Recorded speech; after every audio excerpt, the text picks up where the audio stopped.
تشبیه کړو په لږ څه توپیر سره ځو هغه پخواني بند ته او هغسې وضعیت ته واقعا دغسې لوري ته روان یاستو؟ لویه بخښونکي خدای په نامه د مجلس قدرمنو ګډونوالو د ټلویزیون قدرمنو لیدونکو ته سلامونه. ګورئ د امریکې هدف جوت دی. دوی کوشش کوي چې په افغانستان کې یو مرکزیت وجود ونه لري. بهرانیان په ټوله کې همدا غواړي، ګاونډیان په ټوله کې همدا غواړي. هر کله چې په افغانستان کې یو ضعیف او کمزوری حکومت موجود وي،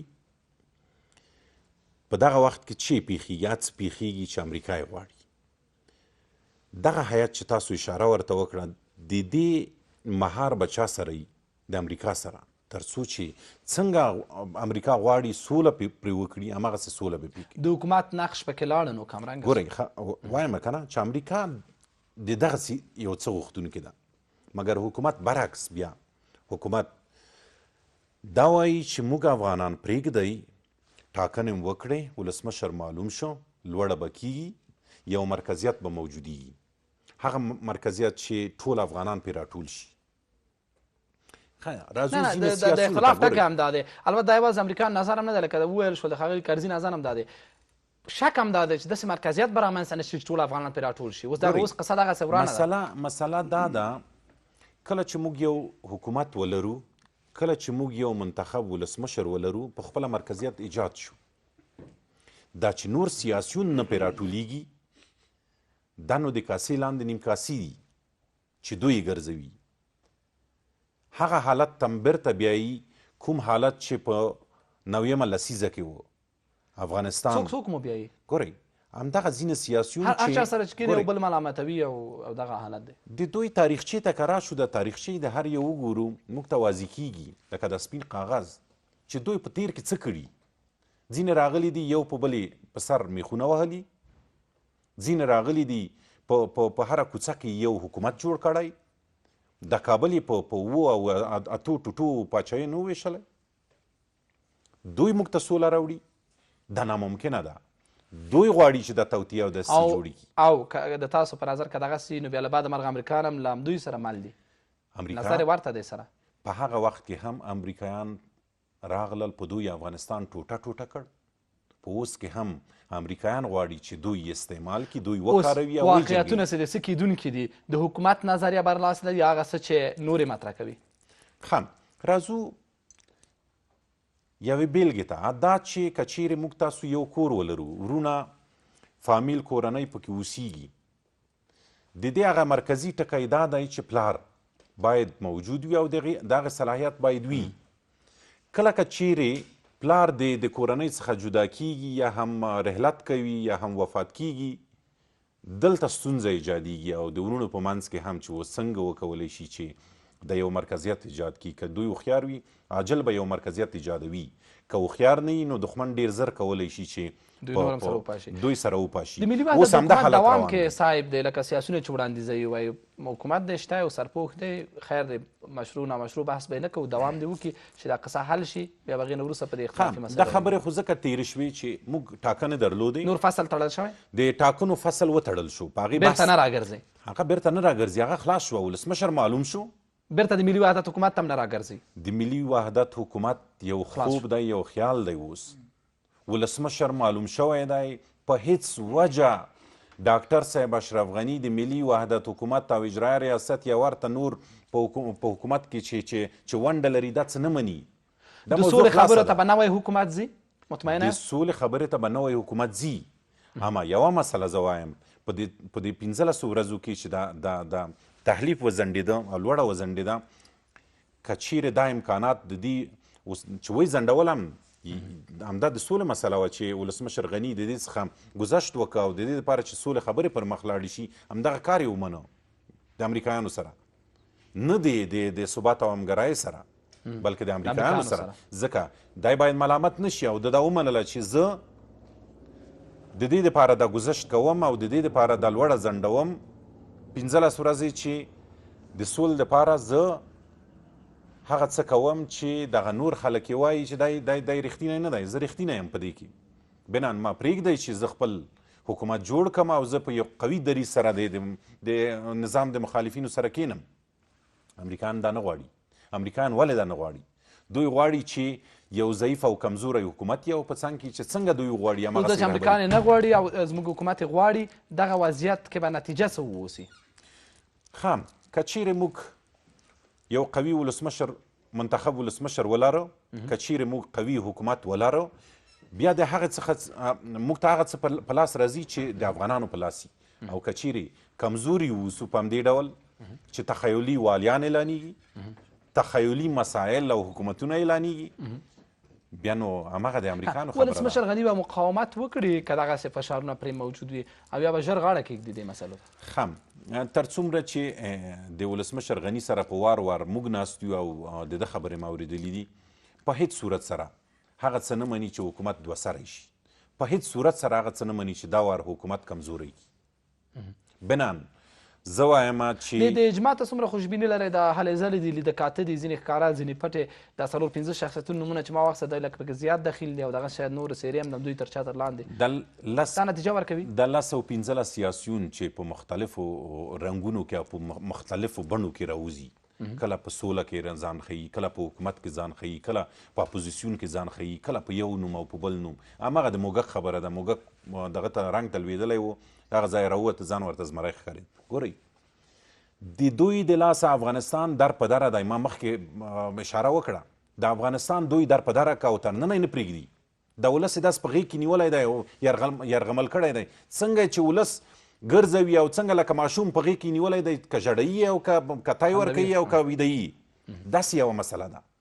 ډېره مننه. بنان ولسمشر ته پکار ده چې په هیڅ صورت د دغه خلکو د تاثیر لاندې رانشي، مستقیما د چا سره کینی، د طالبانو سره او د سولې پروسه. البته یو ټکی دی چې د ولسمشر مقاومت ته بیا د سولې د سبوتاژ د هڅو نوم ورکول کېږي. هم دا ده، همدا سیاسیون دي. نه دا که نه ده، دا هم یو پوښتنه ده چې وایي چې ښه موږ کولی شو په یو اجماع سره سولې ته ولاړ شو، ولې په انحصار باید ټینګار وکړو؟ ښه که اوس دا بحث سره مطرح کوي چې قانونا دا ټاکنې ګټل شوي وایي چې دا هغه ټاکنې ولې چې ډېره تر سوال لاندې وي. ښه، کیسه دا ده چې د اولې ورځې دوی ویل چې راځئ دلته موقت حکومت یا سرپرست حکومت جوړ کړو. دوی خو لاره ورول هغه څه ته چې دوی باید پکې وي. دوی بیرته باید رنګ ته ولویږي او د حکومتي رهبر په شکل بیرته ځان وښیي. سلامت اوسئ. شارق صاحب، دا به ومنو امریکایانو په لاس کې دا هر څه، راځو کورنۍ دندې ته. څنګه روان یو هغه څه چې د اجماع، د هڅو، د تلاشونو، د توافقات تر عنوان لاندې روان دي، سیاسیون دي یو بل سره ګوري، څوک یو دریځ لري، څوک بل دریځ لري، او خلک تاسو باور کوئ چې ولس دومره مظلومیت کې واقع شوی دی، صرف فیسبوک څاري، که دوی سره یو ځای ناست خلک ورته خوشحالېږي او که نه ونه سره خلک بیا ځي تشویشونو ته چې وطن مو نوي او ملسي سلا نه شي. هغه څه چې د افغانانو ته د مسؤلیت په توګه او د کورنۍ دندې په توګه ورلغاړې دي، بریالي به ترې راوځو؟ زه به مخکې د ستا سوال ته ډېر ښه سوال دی کړی دی، په دې رابطه باندې مغز ما دریځ تاسو ته معلوم دی، صرف جملې به تکرار کړم. تاسو ته غواړم یو 3 مهمو ټکو ته اشاره وکړم. تاسو مخکې یوه خبره وکړه که چېرته حکومت دخیل نه او دا نور سیاسونه بالاخره یو شی جوړ کړي او امریکایان څنګه او څنګه سره وکړي. زه فقط د افغانستان 40 کلن تاریخ ته 3 مهمو تاریخي پیښو ته په اصطلاح باندې اشاره کوم چې دغه خاص ډول باندې زموږ ځوان قشر په دې باندې پوه شي. که چیرته دلته د راولپنډۍ په شکل حکومت راوړي 1401 به ترې جوړي، که چیرته د کرملن په شکل باندې حکومت راوړي چې په 1458 کال 6 د جدي باندې یرغل په افغانستان باندې وشو، هغسې یو حالت به ترې جوړي. که چیرته د بن په شکل باندې یو بل بن را پیدا کړي او را جوړ کړي، دغه شکل به ترې جوړي لکه د 20 کال هم چې دوام سره وکړو، جګړه مو پای ته ونه رسول، بلکې جګړه مو پسې نوره ګرمه کړله او افغانستان مو پکې وران کړ. را به شو دې ته چې آیا د امریکایانو په نیت تاسې پوهیږئ چې د افغانستان خاوره او د افغانستان فضا د افغانانو په اختیار کې ورکړي؟ دا اوس چې ورسره مذاکرات ورسره کوي او وایي چې مونږ جهاد وکړو، دا وکړو، دا وکړو.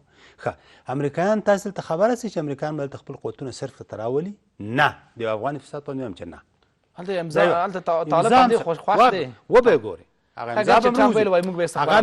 امضا به راځي، همدغه خطر استخباراتي حضور به ورته وایي. استخباراتي حضور خطرناک دی د دې حضور نه، هغه په دې معنا باندې ستا استخباراتي حضور د دوی د 2002-3 کلونه تر 9-8 کلونه پورې و چې ستا افغانان ټول قتل کړل، چې اوس یو نیم پړه ستا په یو چارواکي باندې مچول کېږي چې راپور ګزارش به د یو ځای نه ورکړل شو، هلته به واده بمباردېده، هلته به جنازه بمباردېدله، هلته به نور بمباردېدل، د مابینه به تلل. هغه چا کول؟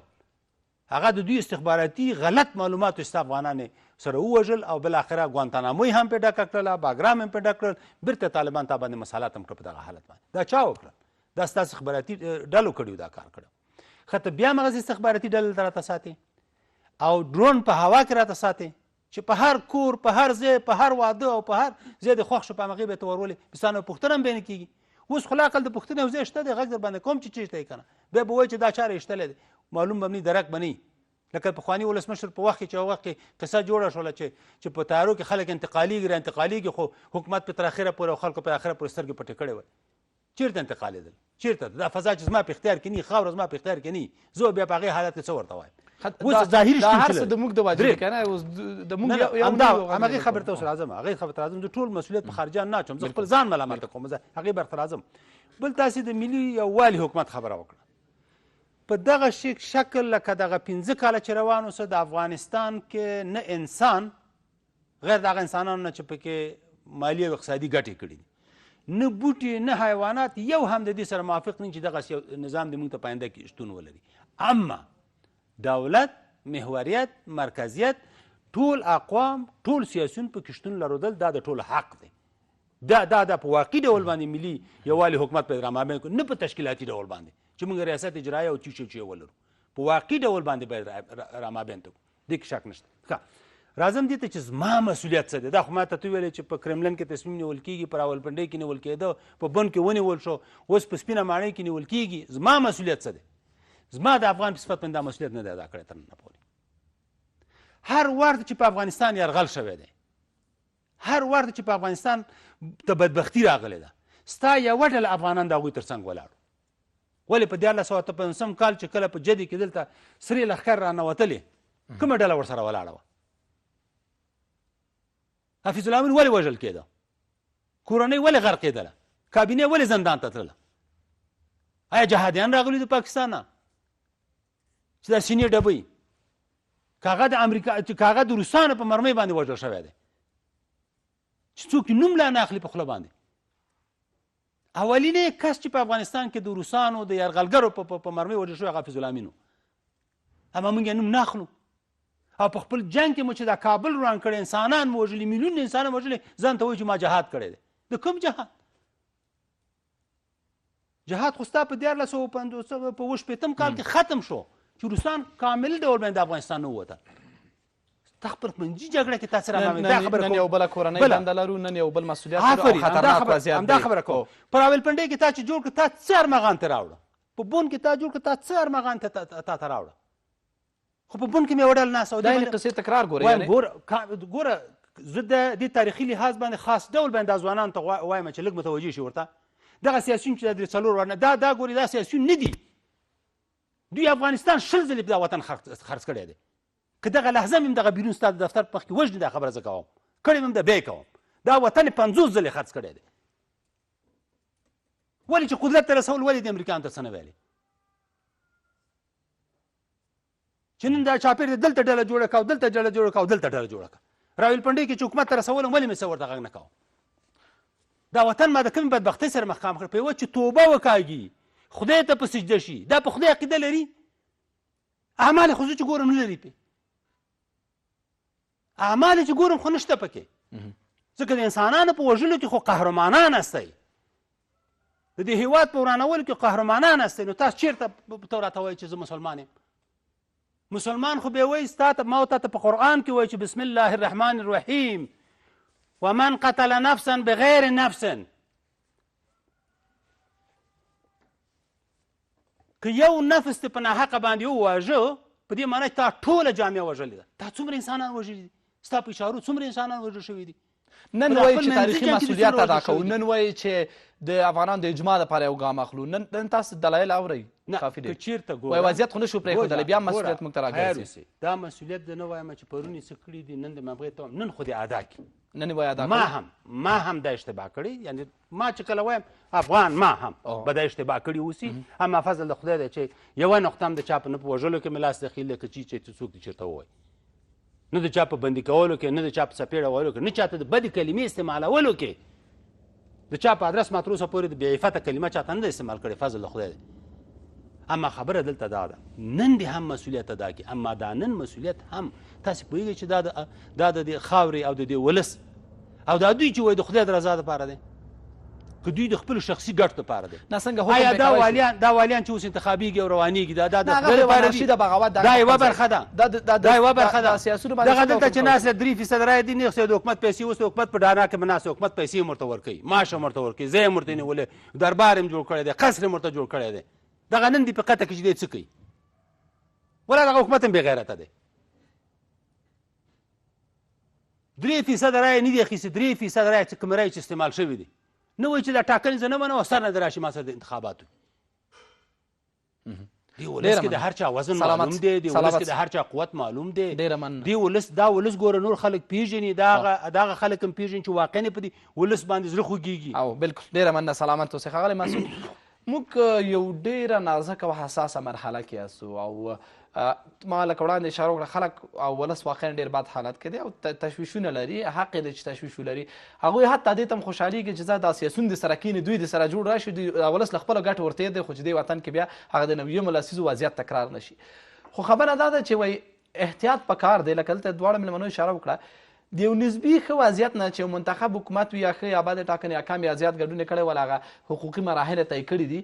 یو حکومت یو مرکزیت یو سیاسون هماغه یو مرکزیت وټاکي او محوریت وټاکي پرې راټول شي او بیا لاړ شو راتلونکو ګامونو ته. تر دې به ډېر ښه بهتره وي چې موږ یو سردرګمه حالت کې هر څه پرېږدو او سبا ته هر یو د دې غوښتونکي واوسي چې د وضعیت ابتکار په لاس کې واخلي او دا خپله بیا د جګړې حکم دی. کوم وضعیت بهتره دی؟ ولې باید پرې نه ښودل شي چې پروسه په عادي توګه مخته ولاړه شي او د سولې دپاره حکومت باندې فشار راشي چې حکومت د مسؤلانه ګامونه واخلي؟ ښه جناب استانکزی صاحب، چون په ډېر یو حیاتي مسله باندې نن بحث لرو چې هغه د سولې خبره ده. ما ته خو تر بل هر څه نه منځ افغان سوله اولویت راته لري او دا سوله چې د هر سړي په وجود کې راتلی سي او ښه اقدام ورته کوي زه یې هرکلی کوم. دې کې شک نشته ده چې په دغه 4 لسیزو کې اشتباهات داسې اشتباهات شوي دي، چا نه کم چا نه زیات چا نه ډېر تاریخي اشتباهات. دا باندې به بیا تاریخ قضاوت کوي. اوس چې موږ په یو ډېر اساس پړاو کې یو او د سولې خبره ده، هر سړی چې د دې لپاره یو نیک اقدام کوي موږ باید وستایو. زه فکر کوم جناب استانکزی صاحب چې دغه موجوده حکومت چې د ملي وحدت حکومت په نوم باندې یادېږي، موږ په 15 کلو کې د دغه حکومت د کړنو نه یوازې دا چې زه د افغانستان ملت پوز ته زه نه راغی، دا رقم حکومت نه په قانون خپله راضي نه دي، دوی په خپله هم راضي نه دي. دواړه ډاکټر صاحبان وایي چې دا یوه ترخه تجربه وه چې موږ تکرار کړله. او که اوس موږ د دغسې یو مشارکتي حکومت چې په هغې کې یو سړی ووایي چې دا ونډه به د ما وي، دا به ما دلته ګوره په دغه میز تاته ویلي وو چې که بل حکومت په دغسې شرایطو کې راځي چې ما یې پیشګویي کړې وه، تر هغه نه به بیا په مراتبو د ملي وحدت حکومت ښیي. اوس فکر کوي هغه څه راځي وایي خو اصولي صاحب ویل انتخابات مو ګټلي دي، څه حل نور خو هغوی وایي چې موږ انتخابات ګټلي دي.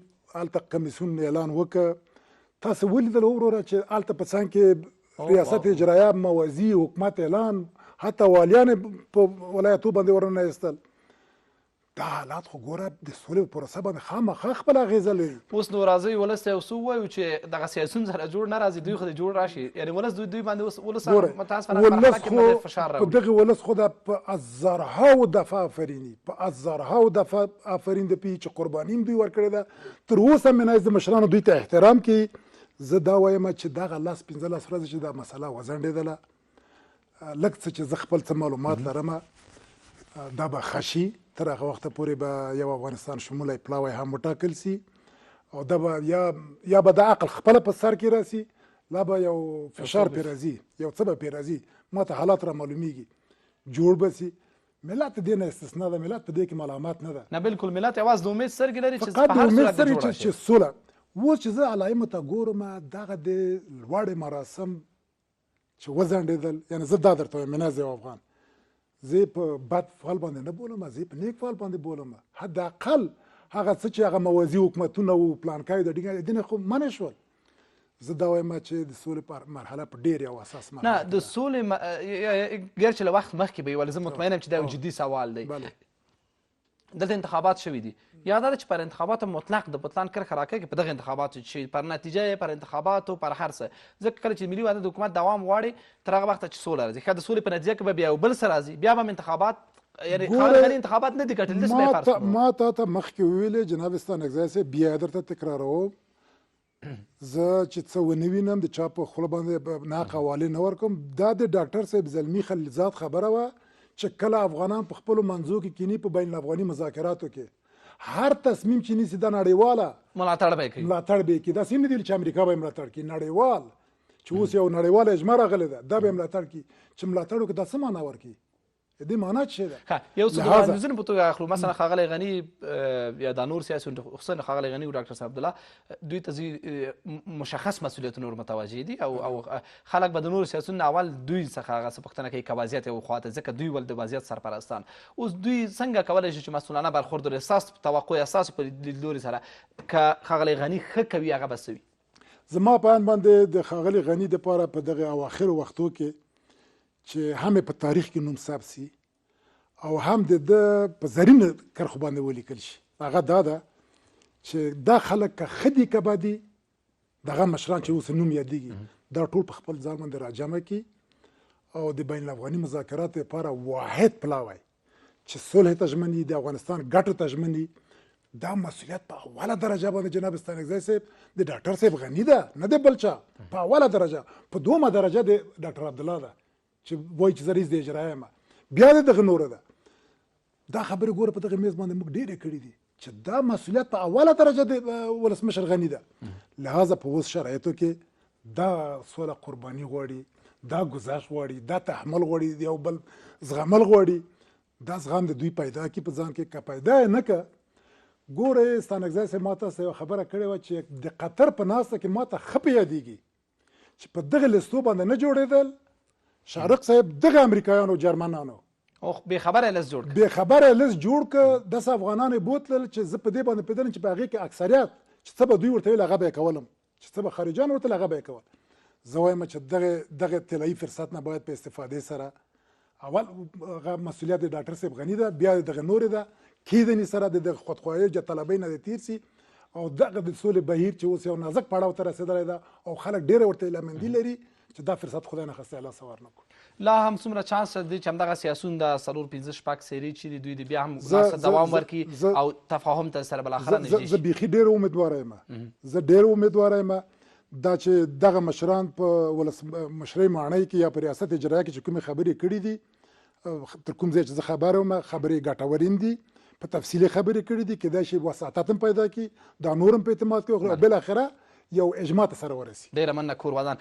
اصولي صاحب د یو خطرناک وضعیت د مخنیوي دپاره ځینې اقدامات شوي دي کاش که اجماع موجوده وای توافق موجوده یا نسبي توافق موجوده او تشنج احتمال نه وای چې موږ همدغه وضعیت هم منلی وای د ټاکنو نتیجه یې منل شوې وای د ښاغلي مسعود په باور باندې تللی وای ولې کله چې وضعیت دغسې یو حالت ته ځي چې بد نه بدتر کېږي اجماع له منځه وړي اجماع پاشي په داسې نازک وضعیت کې امریکایانو سره هم چې کښېني هغوی نظر دا دی چې تاسو په دې وخت کې داسې اقدامات مه کوئ چې هغه تاسو سره وپاشي داسې یو څوک د ډېرو باور دا د ډېرو سیاسونو البته چې دغه نتیجه دغه تحلیف مراسم دغه د نوي حکومت پیل دا نور موږ سره ویشي نو بهتره ده چې د اقدامات دپاره یو څه حوصله وشي او دوی سره راغونډ شي نړیوال ټولنه به هم د دوی ملاتړ وکړي او لاړ شي یو همشموله ټیم مذاکرات وکړي یو بل څه چې ډېر د ماکس وړ دی هغه دا دی چې اوس ښاغلي مسعود ویلې نړیوال ټولنه امریکایانو پخوا هم یو ځل ویلي اوس دا د په صراحت ویلي چې بین الافغاني مذاکراتو کې چې هر هغه پرېکړه کېږي هغه حتی که یو سیاسي تحول هم وي نو نړیوال به یې ملاتړ کوي ستاسو نظر اخلو ګورئ د اجماع مسلې راځو اجماع په هغه حالت کې راځي البته داخلي اجماع چې هر سیاسي رهبر ته په میلیونهاو ډالر د میاشتې ورکړي 15-16 وزارتونه ورکړي همداسې والیان ورکړي سفارتونه ورکړي دا امکان لري ریاست اجرایه باید ومنل شي دا امکان لري یعنې د وروستیو ناست شرایط همدا وله همدغه مسایل دي دغه د سیاسیون چې لري دي د حکومت یو علت همدا دی دوی همغه پخوانی حالت 15 کاله مخکې چې کوم حالت و چې پخواني ولسمشر کرزي ورته مفت پیسې ورکولې مفت کرسۍ ورکولې همدا خلک و چې په حکومت کې وو یعنې وپړسېدل همغه وخت نه را دې خوا وپړسېدل اوس نه تشېږي نه همغه خبره دا ده چې دا امکان نه لري چې هغه څه وشي چې دوی غواړي بله مسله دا ده 18 کلنې 19 کلنې لاسته راوړنې چې افغانستان لري د دې دغه لاسته راوړنې باید له لاسه ورنه کړو، اما سوله قیمت نه لري. که په افغانستان ته سوله راځي چې د هغې په راس کې احمد و محمود هر څوک خو چې سوله راځي افغانان یې مني ورسره. دا مهمه نه ده چې په راس کې باید ښاغلی غني وي، مهمه دا ده چې افغانستان د جګړې څخه خلاص شي. موږ ته دا نه ده مهمه چې احمد و محمود مسؤلانه روان یو، لا مو اختلافات منځ کې ډیر دي. یا مسؤلیت پذیري دا ده چې موږ وایو چې حکومت په کار پیل کړو، یا مسؤلیت پذیري دا ده چې راځئ سره یو شو او یو ځل همدغه حکومت په دوام کې موږ د سولې نتیجې ته ورسېږو، بیا هغه پرېکړه چې وشوله. کوم وضعیت د موږ په ګټه دی؟ کوم وضعیت مسؤلانه دی؟ مسؤلیت نشته دی تر اوسه چې موږ وینو، یو هم نه احساسوي. د مسؤلیت احساس موجود نه دی. که د مسؤلیت احساس موجود وای دلته به په اوسنیو شرایطو کې اجرایه ریاست هغه کارونه نه کولی لکه وایي چې کړل. یعنې مسؤلیت نشته دی. سیاسیونو چې ملاتړ وکړه د ده څخه هغه هم بې مسؤلیته وو. که راتلونکو 15 ورځو کې ممکن که باید هم ووسي او امیدواره یو چې دغسې وشي، موږ بین الافغاني مذاکراتو پیل باید ولرو. امریکایان 2 ورځې وروسته ځي د تړون د لاسلیک دپاره که څه تغییر پکې رانشي، او ویل شوي وو چې د هغې په 10 ورځو 15 ورځو مابعد کې باید موږ بین الافغاني مذاکرات پیل کړو، ځکه چې فاصله څومره ډېرېږي دا قصه جنجالي کېږي. 10 د مارچ یا 15 د مارچ موږ به وضعیت ته په کتو حدسې وهی شي چې موږ د آماده شو د دغه مذاکرات دپاره. ګورئ مشکلات شته دي، جدي دي. مسله په 15 ورځو کې نه حل کیږي. امریکایان به تړون لاسلیک کړي، اما د طالبانو او د حکومت ترمنځ خبرې لا پیل کیږي. ول دا پیل څنګه کوي؟ اما شمول ټیم، جنجالي ټیم، د حکومت جنجال دلته دی، ابتکار ولري حکومت. جنجال دلته دی چې 15 ورځې وروسته به بیا دولت ساز غواړي چې ولسمشر غني لوړه وکړي، مخالف ټیم یې هغه نه ورسره مني. څه به کېږي؟ بیا همغه اختلافات شته دي.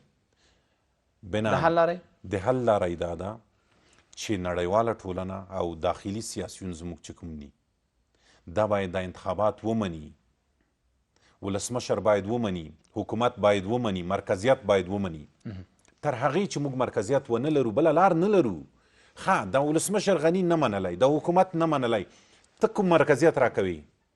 ستا مرکزیت بیا واشنګټن دی، مهار باید راچولی تا به ګرځوي. موجود وضعیت دوام او ملي وحدت حکومت دی، سیاسون پرې راټولېږي، ټول به ځو د افغانستان اسلامي جمهوریت په استازیتوب. دا امکان نه لري. دلته ټاکنې وشوې، دلته ولسمشر معلوم شو، دا په چا مني چې په دې انتخابات شلیپه راکش کړي؟ دا خو یوازې افغان سیاسون نه راکاږي، د امریکایان هم درته وایي چې نه، امریکایان هېڅکله دا نه وایي. امریکایان وایي زه تا سره کار کوم، خو امریکایان دا وایي سیاسیون باید جوړ کړي. د پردې تر شا سیاسیون ته وایي دا مه منه. هغه د هغوی ګټه په څه کې ده؟ ګټه یې په دا کې ده چې دغه موږ سره واچوي، خلاص بې اتفاقي په منځ کې پاشي، خپل حکومت کوي درکړي. ښاغلي غني ته به سیاسي وضعیت اجازه ورکړي چې 10 یا 15 ورځې وروسته په هر صورت خپل حکومت پیل کړي، نوی حکومت. بله لار نشته. که چیرې بله لار موجوده وای بیا به سرپرست حکومت ته پخوا تللي وای. همدومره مصارف هم چې په ټاکنو وکړل اړتیا یې نه وه، بیا به هلته موقت حکومت ته تللي وای. دا سیاسیون خو همدا غواړي. بلکل. ډېره مننه، سلامت اوسئ. 3 وړ مېلمنو څخه مننه کوم. د بحث موضوع مو بیا هم د سولې مسله، د امریکایانو اراده او د افغانانو اجماع. د لوړ مراسم د سولې دپاره د امریکایانو په غوښتنه وځنډول شوله، ولې عین وخت کې موږ ګورو چې سیاسیون یو بل سره ګوري، کینی. امریکایان هم وایي چې د سولې توافقات به د افغان حکومت سره په تفاهم او همغږۍ مخ ته ځي، ولې دلته چې کله ګورو وضعیت ډېر مناسب نه دی د سیاسي اجماع له اړخه.